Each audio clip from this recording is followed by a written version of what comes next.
केंद्र सरकार के द्वारा पूर्व प्रधानमंत्री चरण सिंह, पीवी नरसिम्हा राव व कृषि वैज्ञानिक MS स्वामीनाथन को भारत रत्न देने का ऐलान किया है, जिससे राजनीतिक गलियारे में हलचल बढ़ गई है। राजनीतिक विश्लेषक इसे चुनाव से पहले मोदी का मास्टर स्ट्रोक कह रहे हैं। ज्ञानवापी विवाद को लेकर IMC प्रमुख मौलाना तौकीर रजा ने भड़काऊ बयान देते हुए आज गिरफ्तारी का ऐलान किया था, जिस पर बरेली में उनके हजारों समर्थक सड़क पर उतर आए और जमकर हंगामा किया। दूसरी ओर हल्द्वानी में भी अमन चैन व भाईचारे को खत्म करने की साजिश रची गई। हल्द्वानी पहुंचकर CM धामी, DGP व गृह प्रमुख सचिव ने स्थिति का जायजा लिया और घायलों से भी मिले। आइए देखते हैं ये समाचार। IMC प्रमुख मौलाना तौकीर रजा ने ज्ञानवापी पर विवादित व भड़काऊ बयान देकर अपनी गिरफ्तारी का ऐलान पिछले दिनों किया था। इससे पहले कि जुमा का दिन आता और गिरफ्तारी की नौबत आती, उससे पहले ही शरारती तत्वों ने लोगों को भड़काने के लिए भड़काऊ पोस्टर बरेली शहर की दीवारों पर चिपका दिया, जिसे पुलिस ने हटा दिया।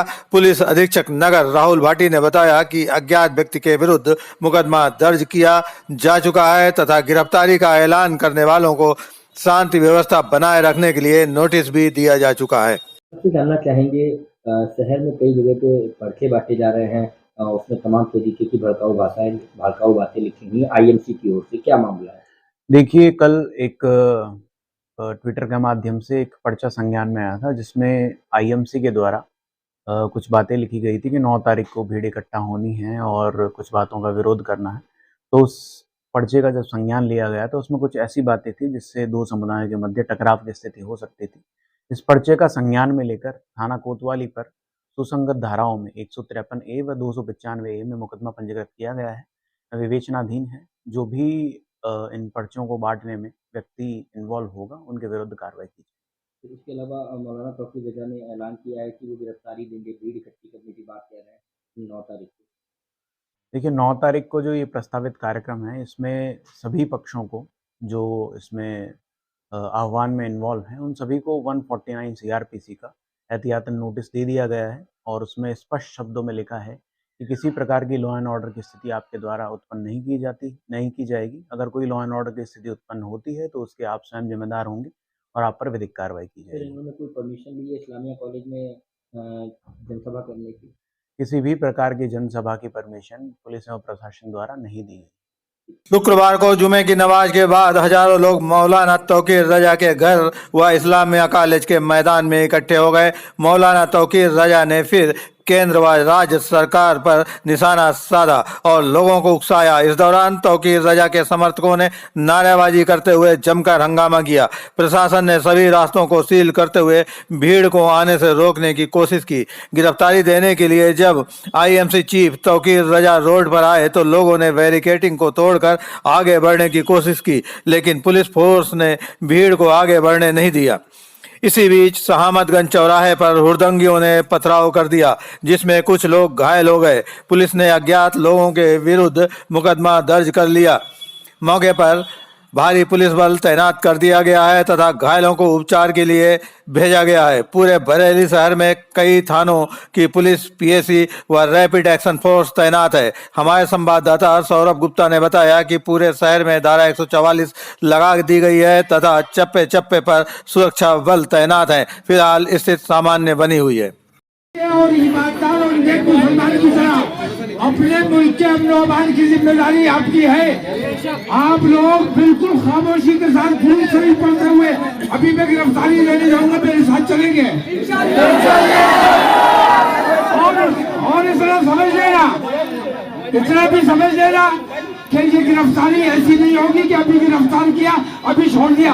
हो सकता है UAPA लगाई जाए, हो सकता है कि हमें कहीं दूर जेल में भेज दिया जाए। इसलिए आप लोग अपनी सोच समझ के गिरफ्तारी, अगर ईमानी हलारत है तो मेरे साथ गिरफ्तारी में शामिल होना। अगर खौफ है तो मेरे साथ गिरफ्तारी में शामिल मत होना।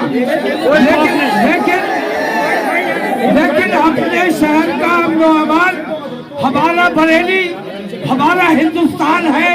अपने हिंदुस्तान के अमन व अमान को हम किसी भी हालत में बिगड़ने नहीं देंगे। खामोशी से दुरूद शरीफ पढ़ते हुए अभी हम आपके साथ चलेंगे। सबर रखिए। जो हमारा धार्मिक इबादत गाह है, कुछ गलत लोगों का निगाह उस पर पड़ गया है, जो उसको हड़पना चाहते हैं। ये सब बातें हुई हैं, ये है, और कोई गलत ऐसी बात नहीं होती हमारे यहाँ। इस बार भीड़ है वो भी पूरी तरह से कंट्रोल रही अंदर? नहीं, भीड़ बिल्कुल कंट्रोल नहीं, कल भी नहीं, ऐसा कुछ नहीं है। पूरा जितना मस्जिद में जगह है हमारा पूरा भरा था, ऐसा नहीं है कि नहीं, खाली पूरा का पूरा भर गया था। लोगों ने नमाज बहुत अच्छी तरीके से अदा की, ऐसी कोई बात नहीं है। कितना बड़ा मैसेज आप लोगों ने दिया है आज अमन शांति के साथ नमाज अदा? देखिए, मैसेज आपके सामने है, कैमरा घुमाइए और हिंदू मुसलमान कंधे से कंधा मिला के आ रहा है। और मैं ये कहना चाहता हूँ कि आज सारे हिंदू मुसलमानों की दुकानें खुली रही और नफरत का दुकानदार का दुकान आज बंद रहा। नफरत का बाजार जो लगा रहे थे आज उनकी दुकानें बंद हैं। आप लोगों को दिखाना चाहिए, कैमरा घुमाइए, देखिए हिंदू मुसलमान सब कंधे से कंधा मिला के आ रहे हैं। आज ओवर क्राउड नहीं हुआ, सब कुछ शांति से? ओवर क्राउड कभी भी नहीं होता, जितनी मस्जिद में जगह उतने लोग नमाज पढ़ते हैं। किस तरह का मैसेज दिया गया आपके मौलाना बातिल साहब दिया है? अमन का मस्जिद में मैसेज हमारे धार्मिक शिक्षा का दिया जाता है, मोहब्बत और भाईचारे का दिया जाता है, वही हमेशा दिया जाता है और हमेशा दिया जाएगा, वही यही संदेश दिया जाएगा। देखते हुए थोड़ा अमन का पैगाम हमारे जो है मुफ्ती शहर बनारस यही देते हैं कि आप सभी लोगों से ये गुजारिश है कि अमन बनाए रखें, आपस में जिस तरीके की आप लोगों की जो है भाईचारगी है वो बरकरार रहे सबकी। आज ये इकट्ठा हुआ है, क्यों इकट्ठा हुआ? हम अपने अरेस्ट करने के लिए इकट्ठे हुए हैं, हम अपने आपको आपका हवाले करने के लिए। हमारी मस्जिद को ऐसे निशान नहीं बनाया जाए, जैसे आप लोग बुलडोजर चला दे रहे हैं, मदरसा में चला दे रहे हैं बुलडोजर, ऐसा नहीं होना चाहिए। किसके आन पे आए आप? हम किसके आन पे आए आप? हम मौलाना तौकीर रज़ा खान के आने पे आए हैं। ये क्यों किया जा रहा है? ये जो देश में जिस तरीके का माहौल पैदा कर रहे हैं ये लोग, इसलिए एक हमारा ये क्योंकि संवैधानिक देश है तो हमें गिरफ्तारी देने का इसमें पूरी हमारी वो है। अगर हमारी कौम के ऊपर जुल्म होगा, हमारे लोगों के ऊपर जुल्म होगा, तो मौलाना तौकीर रज़ा खान साहब ने हमेशा गरीब मजलूम, चाहे वो हिंदू हो या मुसलमान हो, जिसके ऊपर भी जुल्म होगा, मौलाना तौकीर रज़ा खान साहब ने आवाज़ उठाई है। और आज हमारा जेल भरो आंदोलन था और उसमें इस्लामिया जाना था, लेकिन पुलिस ने किसी कारण नहीं जाने दिया, तो यही गिरफ्तारी दे दी और बहुत लोगों को रोक लिया। क्या नाम आपका? चौधरी राशिद जी, चौधरी राशिद खान। उस्मान खान जी यहाँ क्यों एकत्रित हुए हैं? यहाँ पे जो गवर्नमेंट के द्वारा हमारे ऊपर मुसलमानों के ऊपर जो कार्य करा जा रहा है, कहीं मस्जिद अवैध तरीके से ढहा दी जा रही है, कहीं मुफ्ती सलमान अजहरी को बिना बात के जो गिरफ्तार कर लिया जा रहा है, उसके खिलाफ एहतजाज किया जा रहा है, तो मुसलमानों पे जुल्म हो रहा है, ज्यादती हो रही है, उसके खिलाफ हम लोग एहतजाज प्रदर्शन करने आए हैं कि जो मुसलमानों पे जुल्म हो रहा है इसे बंद करा जाए और मुसलमानों को एक सुकून और अमन के साथ जीने दिया जाए इंडिया में। अभी इन्होंने क्या ऐलान किया है? मौलाना साहब ने ऐलान करा है कि गवर्नमेंट अगर ये अपने जो इलीगल अवैध तरीके से मस्जिदों पे, मदरसों पे जो बुलडोजर चला रही है, मुसलमानों पे जुल्म कर रही है, उसे बंद करे, वरना मुसलमान कानूनी तरीके से इसके खिलाफ एहतजाज करेंगे और इसमें जो भी हो सकेगा कानूनी तरीके से उसमें आगे कार्रवाई करी जाएगी। पूरा मामला क्या है? श्यामागंज में क्या हुआ? माइक लगाओ सर। कुछ नहीं, कुछ युवक लौट रहे थे तो नीचे करो भाई, नीचे करो, मामूली चोट आई है। तुरंत हमारे सीएमओ साहब से बात की है तो उनको नीचे कर सकता है, दिया जाए, इलाज किया जाए और इसमें जो भी कानूनी कार्रवाई है वही सख्त कानूनी कार्रवाई, किसी को भी कानून व्यवस्था अपने हाथ में नहीं। सर आज कितने लोग घायल हुए हैं सर इस पूरे प्रकरण में? नहीं, मामूली सा चोट आया है, 2-3 लोगों को चोट आया है। वहाँ मौके पे एम्बुलेंस खड़ी है, जिला अस्पताल में डॉक्टर रेडी हैं और लोगों से अपील की जा रही है कि इसके बारे में गुमराह किसी को ना किया जाए। मामूली चोट है, उसमें हम कड़ी कार्रवाई करेंगे, FIR हो रहा है और गिरफ्तारी की। आज का जो प्रोटेस्ट हुआ था यहाँ पे, इससे संबंधित है ये पूरा? अब वो बिना जानकारी के इस पर कुछ कहना उचित नहीं है, लेकिन ये है कि जिसने भी पत्थर मारा है उसके बारे में अभी तो हम FIR करवा रहे हैं, अरेस्टिंग दे के जाएगी और बाद में पुलिस इंक्वायरी करके। सर आज मौलाना साहब ने प्रदर्शन किया है, किस तरह की, क्या उन्हें गिरफ्तार किया गया था, क्या किया है? आप लोगों ने देखा किसी को गिरफ्तार किया गया है? नहीं किया गया है। लोग आए, नमाज पढ़े, प्रेस ब्रीफ की, अपने अपने घर गए। अब हल्द्वानी में अवैध अतिक्रमण कर बनाई गई मजार व इबादत गाह को ध्वस्त करने पर हुए बवाल के बाद डीजीपी व प्रमुख सचिव गृह पहुंचे और इस स्थिति को नियंत्रण में करने के लिए खुद कमान संभाल ली। आज मुख्यमंत्री पुष्कर सिंह धामी हल्द्वानी पहुंचे और घायल पुलिसकर्मियों अधिकारियों से मुलाकात की तथा कानून व्यवस्था की जानकारी ली। आपको बता दें, हाईकोर्ट के आदेश पर बृहस्पतिवार को अवैध अतिक्रमण हटाने गए पुलिस बल व अधिकारियों पर अराजक तत्वों ने हमला कर दिया था। Recently news bureau. लगातार हम लोग मॉनिटरिंग कर रहे हैं। हालांकि हरिद्वार में अभी इस प्रकार का कोई भी इनपुट नहीं है और लगातार जितने भी हमारे धार्मिक गुरु हैं या जितने भी अलग अलग सेक्ट के जो हैं सभी सब लोगों के द्वारा अलग अलग स्तर पर वार्ता हो चुकी है।